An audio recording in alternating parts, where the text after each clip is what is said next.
Bom dia, e hoje nós vamos terminar o Evangelho de São Lucas com o capítulo 24 e já agradecendo a Deus por essa perseverança que nós estamos tendo em escutar a palavra de Deus, e essa palavra com certeza está fazendo mudanças em nossas vidas.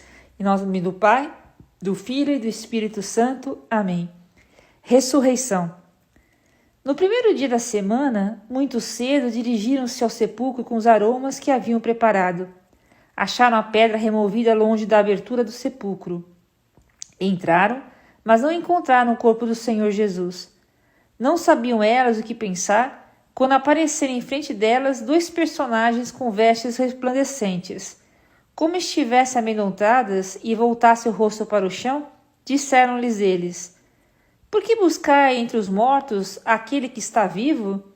Não está aqui, mas ressuscitou. Lembrai-vos de como ele vos disse, quando ainda estava na Galiléia: o Filho do Homem deve ser entregue nas mãos dos pecadores e crucificado, mas ressuscitará ao terceiro dia. Então, elas se lembraram das palavras de Jesus. Voltando do sepulcro, contaram tudo isso aos 11 e a todos os demais. Eram elas Maria Madalena, Joana e Maria, mãe de Tiago.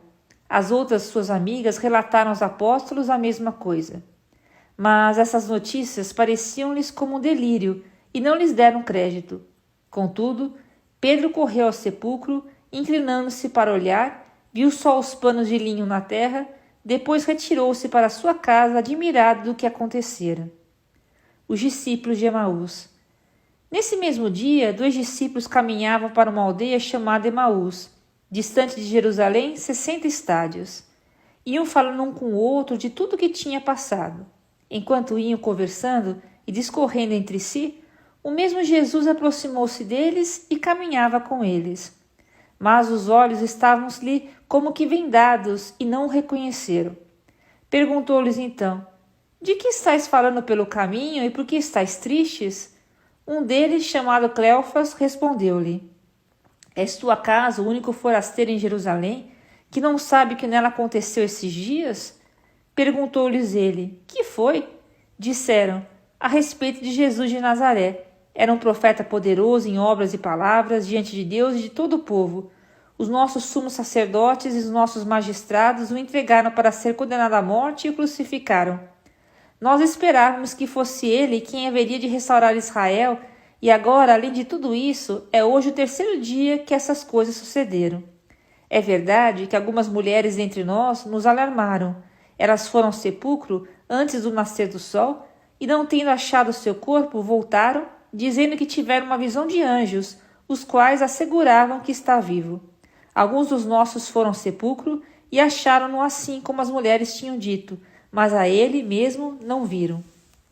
Jesus lhes disse: Ó gente sem inteligência, como sois tardos de coração para aqueles em tudo o que anunciaram os profetas! Porventura, não era necessário que Cristo sofresse essas coisas e assim entrasse na sua glória? E começando por Moisés, percorrendo todos os profetas, explicava-lhes o que dele se achava dito em todas as Escrituras. Aproximaram-se da aldeia para onde iam, e ele fez com que se quisesse passar adiante. Mas eles forçaram-no a parar. Fica conosco, já é tarde e já declina o dia.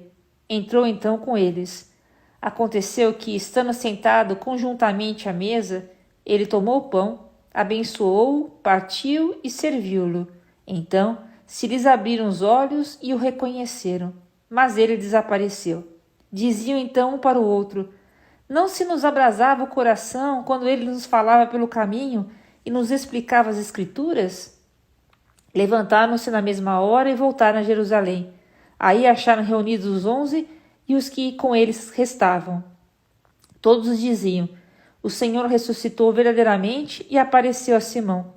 Eles, por sua parte, contaram o que lhes havia acontecido no caminho e como o tinham reconhecido a partir o pão. Aparição aos discípulos. Enquanto ainda falavam dessas coisas, Jesus apresentou-se no meio deles e disse-lhes: A paz esteja convosco. Perturbados e espantados, pensaram estar vendo um espírito, mas ele lhes disse: Por que estáis perturbados e por que essas dúvidas nos vossos corações? Vede minhas mãos e meus pés, sou eu mesmo. Apalpai e vede. Um espírito não tem carne nem ossos, como vedes que tenho. E dizendo isso, mostrou-lhes as mãos e os pés. Mas, vacilando eles ainda e estando transportados de alegria, perguntou: Tendes aqui alguma coisa para comer? Então, ofereceram-lhe um pedaço de peixe assado. Ele tomou e comeu à vista deles. Depois lhes disse: Isso é o que vos dizia quando ainda estava convosco. Era necessário que se cumprisse tudo o que de mim está escrito na lei de Moisés, nos profetas e nos salmos. Abriu-lhes então o espírito para que compreendesse as escrituras, dizendo: Assim é que está escrito, e assim era necessário que Cristo padecesse, mas que ressurgisse dos mortos ao terceiro dia, e que em seu nome se pregasse a penitência e a remissão dos pecados a todas as nações, começando por Jerusalém. Vós sois as testemunhas de tudo isso. Eu vos mandarei o prometido do meu Pai, entretanto, permanecei na cidade, até que sejais revestidos da força do alto. Depois os levou para Betânia e, levantando as mãos, os abençoou. Enquanto os abençoava, separou-se deles e foi arrebatado ao céu. Depois de o terem adorado, voltaram para Jerusalém com grande júbilo e permaneciam no templo, louvando e bendizendo a Deus. E aqui termina o Evangelho de São Lucas. Deus abençoe.